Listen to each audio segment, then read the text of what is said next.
is story time. So, most of you, if you've been here for a while, know that I got married in October on the 19th, and we had 5 groomsmen and 5 bridesmaids, okay? Story time. So who would have thought that most of the drama would come from those? I mean, I guess many would say, I knew. So let me back up, okay? Groomsmen. Ryan has had a falling out with a lot of his old kind of guy friends. Growing up, not everyone grows the same time, or they go different paths. Not a negative thing. That's okay. Like, you can't be friends with all of your high school, with all your high school people. I'm not friends with any of mine, I don't think.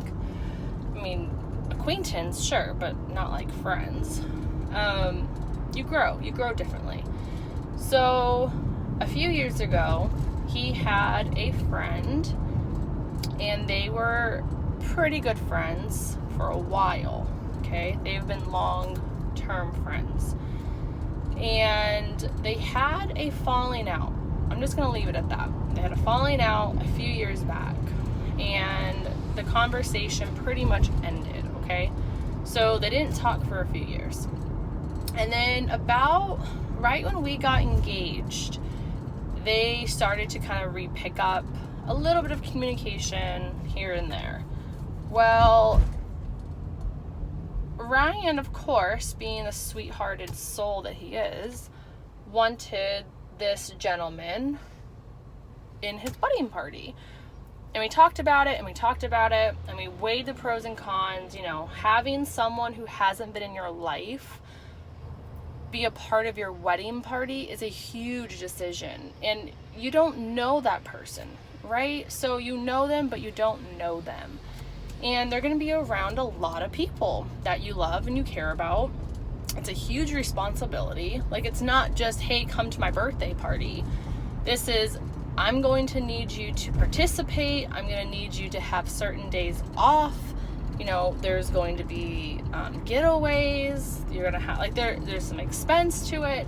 It's a huge asking for the person too. So, he goes, well, we're going to hang out a few more times. We'll kind of see how it goes. And then we'll reassess from there. And I said, okay, that's fair. So they did. Everything was fine.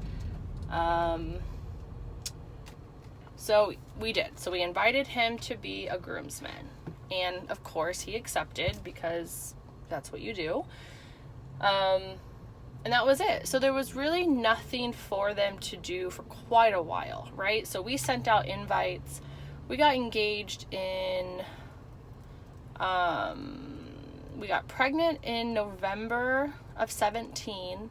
We got engaged in February of 18. We found our venue in April of 18 and sent out our invites around that same time. So around April 18th, April 2018 is when we sent out the invite. Wedding was October of 19, okay? So it was more than a year that we sent these out. So we didn't really need them until about 6 months out from the wedding. Well, we did send out an invite for the bachelor party. So we knew from the we've been together for 9 years, okay? We've been together since 2010. So it's not like we're newly together and we want to go explore the world. Like, been there, done that. We've been together, we've been apart, we've had ups, we've had downs, okay? So, and we made it, here we are, okay? So we knew that we wanted our bachelor party and bachelorette party to be more of a bringing the family together. So we've had get-togethers with both sides before, like Thanksgiving. We've done and birthdays and stuff like that. But I'm like, you know what? It would be really cool if the whole wedding party, mothers included, fathers included, could be kind of under one roof for a full weekend, just having fun, really dialing down and dialing in on the family. And that's what we did. So we ended up booking for a Rocky Point, this huge beach house. It was beautiful. It was so much fun. So we invited, obviously the whole wedding party. And we sent that out early, okay? So people knew we were going. Well, he ended up not making it because he couldn't get that weekend off or what have you, or he makes his money on the weekends, for his job is very weekend driven. So he ended up not going on that trip. And I feel like if he would have, we would have had more time to say, you know what, this isn't a good fit. We're going to go ahead and pull your groom's middle and just have you be a guest if you'd still like to come. Because of some of his actions and just how he acts, okay? I feel like that would have been a great opportunity to see that, but unfortunately it didn't happen. So our bachelorette party, it was called Taco Bout a Bash, or Let's Talk About It or something, and it was like fiesta themed, obviously because we're in Mexico. But so we ended up going in September, early September. Wedding again was in October. So we went, we had a blast. Everyone had so much fun. And, we had the rehearsal dinner. That was the night before. So fast forward, this groomsman had to go pick up his tux a certain amount of time before the wedding. And he lived on the other side of town. So he kind of made it clear that, hey, I'm not going to be able to get my tux. Like, I'm far. And so, no, not a big deal. We said, hey, we will grab it. We'll bring it. Not a big deal. So we went and picked up his tux for him and picked up all his items. And just so that because I don't want any negative comments before I get to the end here, we, the groom and bride, paid for all accommodations for the wedding party, and the mother and the father, right? So pretty much anyone who was involved in the wedding, we paid for them. We paid their hotel, we paid for their dresses, we paid for their tuxes. The only thing we did not pay for was the shoes for the females, and the men, if they bought their own shoes, we didn't pay for it, but if they rented it, they were like $20 from the tux place, so we just had them add it to the bill. So there was no expense, okay, that they had to eat. We paid for everything. We paid for the parking. Actually, they had to pay for their own parking when they got to the hotel, which was $30 a night. So the rehearsal dinner, again, we paid, and my father and I want to say Ryan's mom pitched in too. I don't remember, but that was all covered also. That was like a dinner gift. So again, no cost to the groomsmen or the bridesmaids. Hair, makeup, all paid for, okay? We paid for all of it. Alcohol in the rooms, open bar at the wedding. We paid for all of it, okay? And that was okay. That's what we wanted. We wanted everyone to just have a good time. That was it. We didn't even do a very gourmet, sit down dinner where everything was very elegant. We did not do that. We've been together for 9 years. We have a beautiful baby boy. We're bringing 2 families together officially, and we just want to party, right? We just want to hang out together. We want to celebrate together. We want to eat. We want to drink and just dance. And that's what we did. We just partied and danced, and it was so much fun. So back to my thing. So we get to the rehearsal, okay? The rehearsal was Friday night at the venue. So there was a restaurant on site at our venue, and that was where we were going to do rehearsal dinner. So obviously the rehearsal was at the venue, and then we just walked on over to the really nice little restaurant.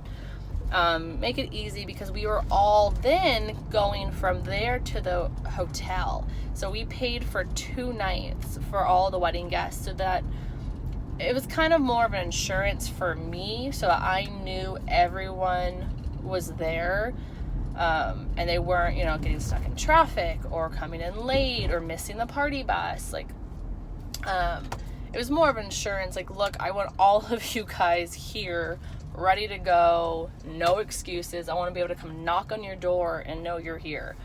So after the rehearsal dinner, and mind you, this groomsman was late, so they missed half of the rehearsal. So by the time they got there, we had already pretty much run through it, and so he didn't really practice. Like, he got to see the setup and be there, and then we did our wedding video recording and stuff like that, so he was there for that, but he missed his part, okay? And that, to me, was already a red flag.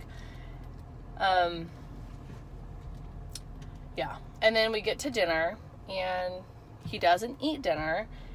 He only drinks, okay? So we were at dinner for about 2.5 hours. Mind you, we had Maximo. He was tired. He was grumpy. It was a little warm still. So we tried to make the best of it, but mind you, we were kind of on his clock, okay? So we get there, we're all eating, and he is pretty much drinking the whole time. Beer after beer after beer. And he's already tipsy. And it was just kind of like a question mark for me, because I'm like, okay, just, I don't know. And that was kind of the next sign, okay? And then we get back to the hotel, and we all go and hang out by the pool, and we're all just chilling and drinking, and we pulled some alcohol from the rooms, and all he wants to do is go down to the bar and drink. And we're all like, look, we're here, we're celebrating, we're hanging out by the pool, like, we're all talking, we were playing, I think there was cornhole, like, we were, listening to music, we brought a boombox, just kind of reflecting, right, on what tomorrow was going to be. And he wanted no part of it. He just wanted to go to the bar and go drink. So he ended up disappearing about 40 minutes in to us hanging out. We don't know where he ended up. I don't know. We didn't see him again. So next morning, he gets to Ryan's hotel room, and he's drunk, okay? It's 10 a.m., and he's already plastered.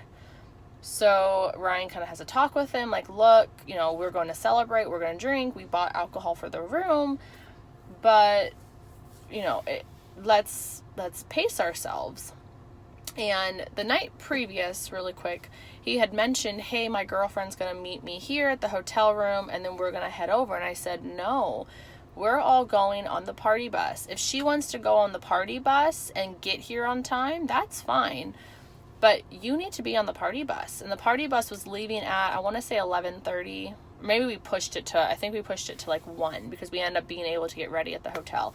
That was a whole nother dilemma. Different video. And I said, you need to be on the party bus. And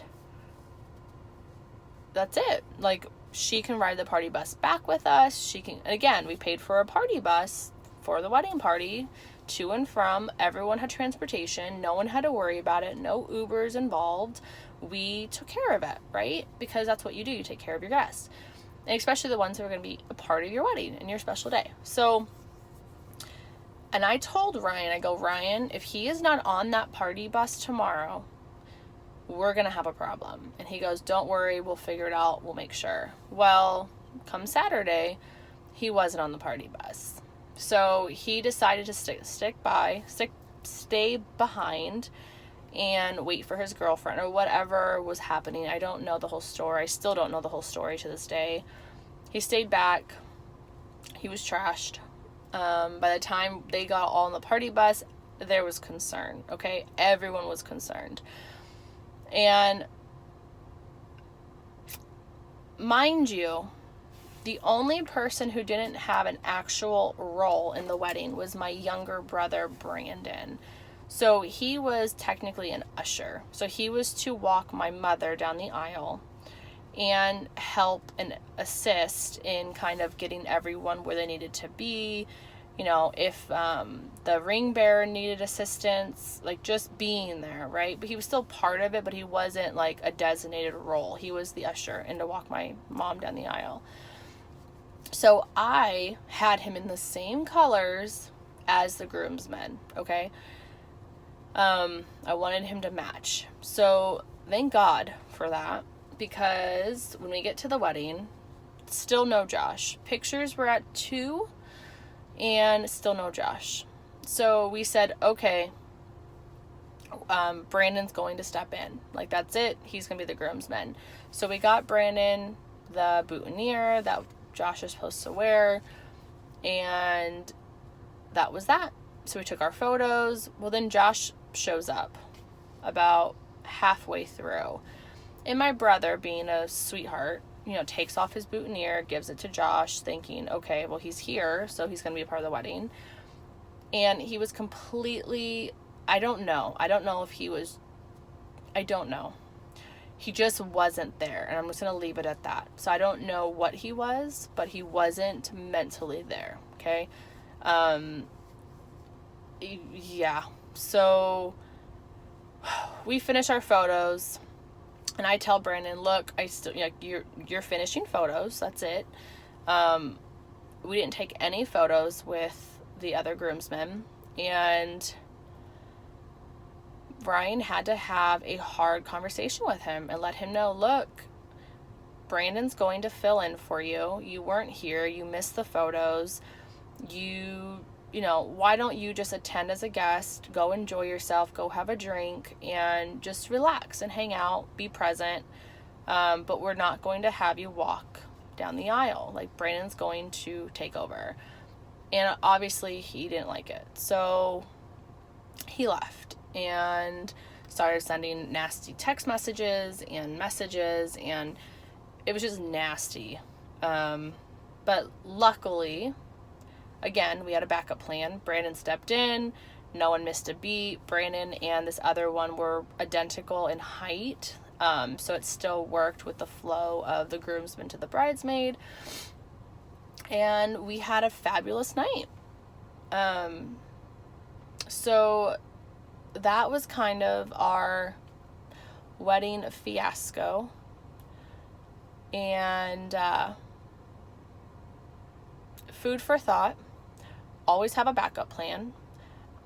In my heart, I kind of always knew that he was going to be a question mark, and I feel like I did that for the safety of the wedding, I guess you could say.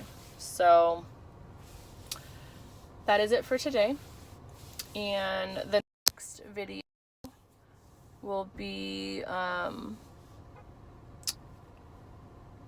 the wedding story and planning and some more wedding fun stuff. But that's the drama of the wedding.